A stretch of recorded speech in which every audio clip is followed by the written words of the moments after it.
අයිබෝවන් වණක්කම් අස්ලාමු අලයිකුම් මම ස්ටීවිතානගේ අපි බලමු අද ක්‍රියාපද හුරුවක් ලියන පාඩමක්. ක්‍රියාපදවල මූලික කොටස ක්‍රියාමූලය. බෝඩ් එකේ මම පෙන්නලා තියෙනවා ක්‍රියාපද දෙකක්. වා එකෙන් හැදෙන අනිකුත් පූර්ව ක්‍රියා වර, වන්දු, වන්ද, වරුම්, වන්දා. වා එනු. වර එන්නට.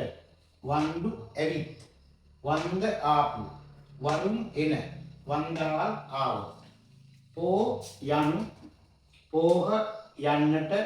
පෝයි ගිහින්. පෝන ගිය. පෝහුම් යන. පෝනාල් ගියෝ. හොඳයි සිංහල ලියමු. වා එනු. එන්නට. ඇවිත්. ආපු. එන. ආවොත්. මේ ක්‍රියාපදයෙන් මම විස්තර කිරීමක් කරනවා. තම්බි වා මල්ලි එන්න. එනක්ක වර මුඩියාදු මට එන්න බෑ. මට එන්නට බෑ. වන්දු ඇවිත්. වන්දු ඉරුංගල් ඇවිත් ඉන්න.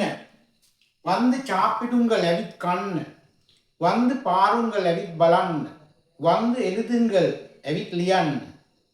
වන්ද ඉක්කාරුංගල් ඇවිත් වාඩි වෙන්න. ගොඩාක් ක්‍රියාපද හදන්න පුළුවන්, ගොඩාක් අදහස් හදන්න පුළුවන් මේ ක්‍රියාපද වලින්. ඒ වගේම ඊළඟ තීරය වන්ද. වන්ද ආපු. නාන් වන්ද වණ්ඩි මම ආපු වාහනය. නාන් වන්ද වලි මම ආපු පාර. වහුපුක්කු වන්ද මානවන් පන්තියට ආපු ශිෂ්‍යයා. ඒතර වන්ද කියන ක්‍රියාපදය. ඒ වගේම වරුම් වරුම් එන. නාන් වරුම් වීදි මම එන පාර. වරුම්. මලයි වරුම් නේරම් වැස්ස එන වෙලාව. වරුම් කියන වචනේ. ඒතර වන්දාල් වන්දාල් ආවොත්.